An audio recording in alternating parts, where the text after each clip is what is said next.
Greetings to the Holy Comforter Parish family. I wanted to reach out to all of you and to give you a little bit of an update and talk some about our life together as a parish and our continuing response and life in the midst of this COVID-19 pandemic. I want to thank each of you for your diligence and your faithfulness during such an uncertain time. Now, y'all know one of my proudest roles in life is being the historian for the Diocese of Texas. What I know from our history is that Episcopalians in Texas have been dealing with epidemics, disease, pestilence since the beginning, since our life began here in Texas as Episcopalians. And so I want us to draw on some of their courage and their faithfulness in the midst of this uncertainty, knowing that with zeal and prayer and faith, they made it through that time as we will make it through this time as well. Now, we will be following Bishop Doyle's godly counsel as well as the executive order from Governor Greg Abbott, and we will not be gathering in person next Sunday, March 29th. Though it hurts me to say that, it's important that we continue to keep our distance. That is a way that we can help, as they say, flatten the curve and maintain the health of the entire community. Now, we had a wonderful vestry meeting last week via Zoom, and of course there were lots of questions, lots of uncertainties, exactly where all of us are right now in our own lives.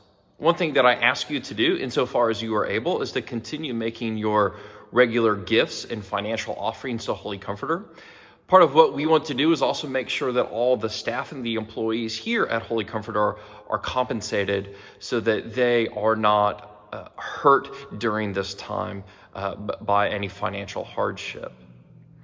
I also want you to know that the vestry has come up with a pastoral call list, and they are calling the folks in our congregation to touch base, to see how they are, to see if they need anything. If you need to be in touch with me or with someone from the vestry, by all means, send me an email. You can always call the church office and we will get that voicemail even though we're not here. We want to be in touch with you to know how we can pray for you and how we can help you during this time. I want to say a special word of thanks to Celine Spatz, one of our vestry members. In the midst of that vestry meeting with, again, all of the uncertainty, so many questions, Celine says, well, it's our 2020 year of digging deeper, so I guess we just have to dig deeper, though we didn't expect to have to dig deep in this way. As a priest, that's a really wonderful thing for me to hear and to be inspired by the faithfulness and the diligence of lay leaders in our congregation. So like Celine said, this is our 2020 year of digging deeper, and we will be digging deeper. Now, of the four things, remember we committed to four things at Holy Comforter during our year of digging deeper: worship, grow, serve, and connect. So worship and grow, we continue to do virtually through our YouTube channel and our Facebook page. Be looking in your emails for all of the opportunities for you to get connected to those so that you can pray with us, you can chat with us, enjoy some fellowship, and also continue in our Bible study of the Gospel of John. Now about serve, there are two ways that we as a church family can serve at this time.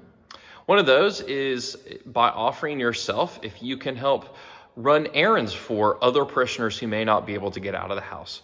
Maybe they aren't able to get to the grocery store or the pharmacy. Many of you have already reached out to me, and I have put your name on a list as potential people who might be able to help. You know, it's really hard to imagine that we've really only been doing this for a week now, and we still have a long way to go, and those needs will continue to arise as time goes on. The second thing is we have a parishioner who works in public health up at St. Luke's Hospital, and what she said to me was that, as you can imagine, morale is fairly low. And so what we are going to do, I invite families, children, kids of all ages to write words of encouragement. Write them on a card, and you can mail them to an address that will be in your email, or you can drop them off in an envelope here at the church office. It's taped on the outside door. That way we can flood that place and those doctors and nurses and everyone working so hard for the benefit of the entire community that they can see words of encouragement and inspiration. And as Jesus says, it's one way that we can love our neighbor. So those are two ways that you can serve and connect.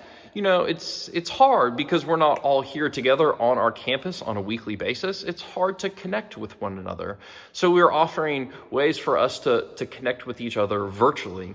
Our youth group just had a youth group meeting via Zoom, so they're able to talk to each other and see each other, and though not be in the same room together, they could be in the same place together. Our Holy Comforter book club will be meeting on Tuesday. If you want to join the book club, you can do that via Zoom. Holy Comforter now has an online chess club, an online Words with Friends club, ways for you to play games, to chat, to connect with different parishioners. If you want to connect in any of those ways, I ask you, send me an email or send Faith Almond an email, and we can get you connected to all those things going on. I said this last week, and it is so important, and I'm going to say it again. I ask you to please continue calling, texting, emailing, messaging. Send a carrier pigeon if you have to all of your brothers and sisters in Christ here at Holy Comforter, that during this time of social distance that we can still be connected. So please, by all means, continue keeping up with each other. If you need anybody's contact information or ways to connect with each other, please, like I said, be in touch with me or with Faith.